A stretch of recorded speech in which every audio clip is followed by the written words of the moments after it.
Hello, everyone, and welcome to The Other Bourbon, a show that discusses the perhaps overlooked bourbon that have been eclipsed by the unicorns and more popular bottles.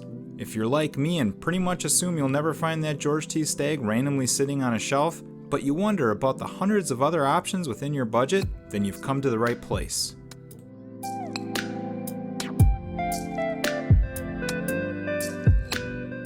I'll do the heavy lifting so you don't have to.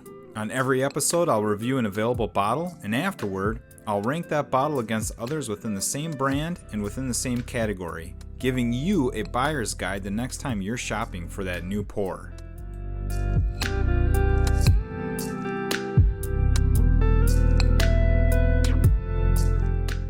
Each season will end in an ultimate taste-off, where I'll invite a group to rank and declare a champion, the king of available bottles to bring home to your collection.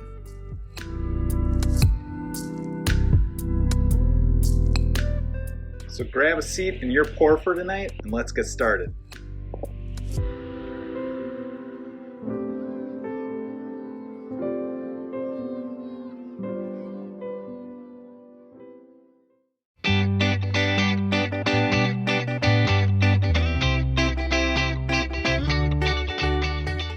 And welcome everyone to the very first episode of The Other Bourbon. My name is Jerry Schmidt, and like you, I watch all the great bourbon and whiskey content out there. And then I get all excited and head to the store, only to find that none of these amazing bottles are just sitting there waiting for me to scoop them up. Of course, occasionally my efforts are rewarded with a nice surprise on the allocated shelf, but more often than not, I'm left to play the guessing game of which bottle to buy. And it's tough, because they range so widely in price, from craft distilleries to source to bottom shelf to unknown to popular. Like me, you probably have a Henry McKenna bottled in bond, but always wonder about that Henry McKenna sitting on the bottom shelf. Well, wonder no more. It's going to take a while, but we're going to make our way through these everyday bottles that you've been passing by when you're out hunting. Throughout the episodes, I'll give a brief history on the bottles and brands, my tasting notes, and my score. We'll rank the bottles within their brand portfolio, invite some guest tasters, and then give them a category ranking, finishing each season with a group of friends to help determine the best bottle from that brand. But don't worry, I'm not completely avoiding those hard-to-find bottles. Throughout the series, there will be level up segments where we'll share what bottle is a level up from the bottle I'm reviewing. You'll see what I mean as we go along. And to kick off our very first episode, we're going to an original, the DSP KY1, the one and only.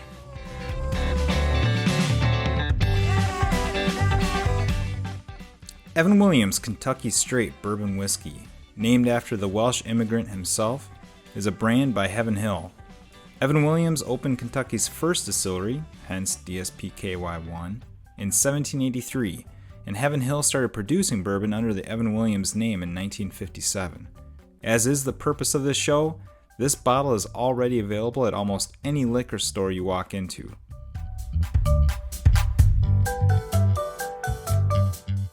Evan Williams Black Label is 86 proof, and you can easily find it priced in the low teens, and even down to $6 for a 375. The smallest size I could find at any of my local stores was 1 liter, and as you can see, I've made quite the dent already. As will be the case with many of the other bourbon, Evan Williams Black's contents are secured with an impenetrable screw cap. Yep, there it is. The nose for me is corn and dust, but it has a bright characteristic to it. It's definitely not harsh. There is a mystery taster friend of mine who shall, for now, remain anonymous. He'll be a big part of the series as we go along. He gets fruitiness and wood. But before we taste, I want to talk about the Evan Williams Bourbon Experience, which is located right on Whiskey Row in Louisville. I highly recommend it, especially if you do the speakeasy tasting experience. Trust me, it's worth it. Personally, I can't wait to go again.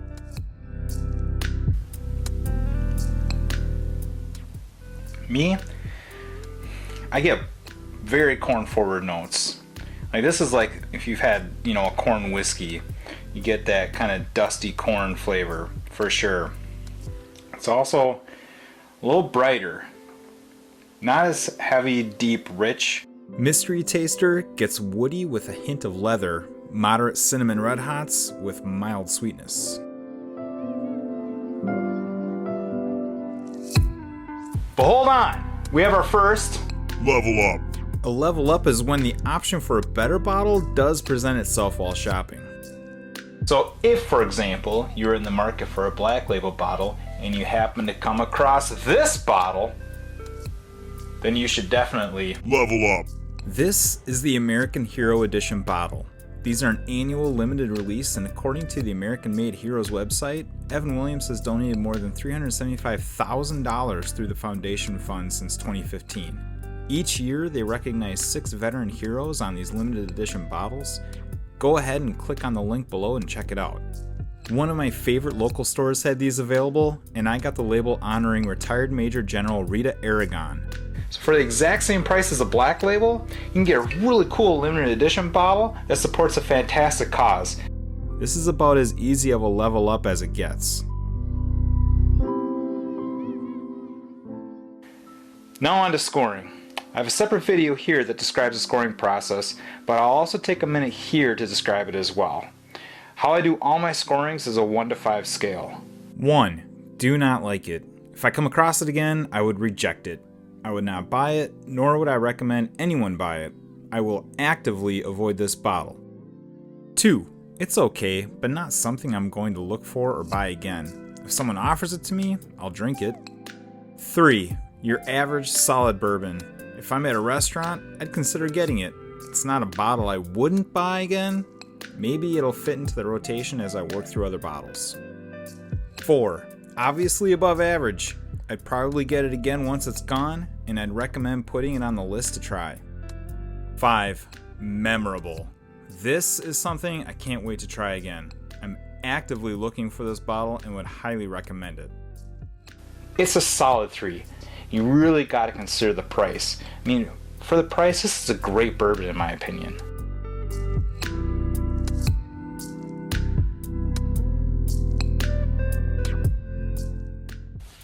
And that does it for the other bourbon.